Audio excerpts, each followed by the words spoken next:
Madam thyroid ಎಷ್ಟು ವರ್ಷದಿಂದ ಆಯ್ತು ನಿಮ್ಗೆ? 4 ರಿಂದ 5 ವರ್ಷ ಇತ್ತು ಸರ್. ತಗೊಳ್ತಾ ಇದ್ದೆ ಅವಾಗ. ನಮ್ಮ ಕಡೆ ಬರ್ತಾ ಇದೆ ಎಷ್ಟು ವರ್ಷ ಆಯ್ತು? ಈಗ 1.5 ವರ್ಷ. 1.5 ವರ್ಷ ಆಯ್ತು. ಈ ಟ್ಯಾಬ್ಲೆಟ್ ಎಲ್ಲ ಸ್ಟಾಪ್ ಆಗಿದೆನಾ? ಸ್ಟಾಪ್ ಆಗಿದೆ ಸರ್. ಯಾವಾಗಿಂದ ಸ್ಟಾಪ್ ಆಗಿತ್ತು ಇಲ್ಲಿ ಟ್ಯಾಬ್ಲೆಟ್? ಬಂದು ಫಸ್ಟ್ ಡೇ ಇಂದಾನೆ ಸ್ಟಾಪ್ ಮಾಡಿದ್ವಿ. ಚೆಕ್ ಮಾಡ್ತಾ ಇದೀವಿ 3 ಮಂತ್ಸ್ 6 ಮಂತ್ಗೆಲ್ಲ ಚೆಕ್ ಮಾಡ್ತಾ ಇದೀವಿ. ಮಾಡ್ತಾ ಇದ್ವಿ ಸರ್. ನಾರ್ಮಲ್ ಇದೆ. ನಾರ್ಮಲ್ ಮತ್ತೆ ಕೊಲೆಸ್ಟ್ರಾಲ್ ಮೆಡಿಸಿನ್ಸ್ ಎಲ್ಲ ಸ್ಟಾಪ್ ಆಗಿದೆ. ಸ್ಟಾಪ್ ಆಗಿದೆ. ಅವಾಗ ಫಸ್ಟ್ ಡೇ ಇಂದಾನೆ ಸ್ಟಾಪ್ ಮಾಡಿದ್ವಿ.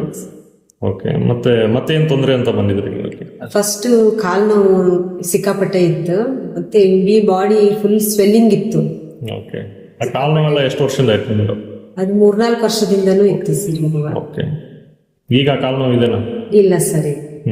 ಮತ್ತೆ ಮೈಗ್ರೇನು? ಅದು ಇಲ್ಲ ಸರ್. ಅದು ಇಲ್ಲ.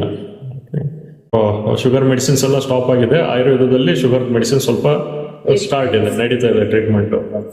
ಬಟ್ ನಿಮಗೆ ಏನಾದ್ರು ತೊಂದರೆ ಇದೆನಾ? ಇಲ್ಲ ಸರ್. ಇಲ್ಲ. ಶುಗರ್ ಸ್ವಲ್ಪ ಜಾಸ್ತಿ ಇದೆ, ಬಟ್ ನಿಮಗೇನೋ ತೊಂದರೆ ಇಲ್ಲ, ಮೇಂಟೈನ್ ಆಗ್ತಾ ಇದೆ. ಪಿರಿಯೋಡಿಕಲಿ ಎಲ್ಲ ಮೆಡಿಸಿನ್ ಎಲ್ಲ ಕಿಡ್ನಿ ಎಲ್ಲ ಚೆಕ್ ಮಾಡ್ತಾ ಇದೆ. ಏನಾದ್ರು ಡ್ಯಾಮೇಜ್ ಆಗಿದೆ ಏನಾದ್ರು? ಏನಿಲ್ಲ, ನೀವು ಆರಾಮಾಗಿದ್ದೀರಾ? ನಿದ್ದೆ ಎಲ್ಲ ಸರಿ ಆಗ್ತದೆ? ಚೆನ್ನಾಗಿ ನಿದ್ರೆ ಬರುತ್ತೆ ಸರ್. ಆರಾಮಾಗಿ ಊಟ ತಿಂಡಿ ಎಲ್ಲ ಕರೆಕ್ಟ್ ಆಗಿ ಮಾಡ್ತಾರೆ. ಫಸ್ಟ್ ಊಟನೇ ಹೋಗ್ತಾ ಇರ್ಲಿಲ್ಲ ಸರ್. 2 ಸ್ಪೂನ್ ಅನ್ನನೂ ಊಟ ಮಾಡಕ್ ಆಗ್ತಿರ್ಲಿಲ್ಲ.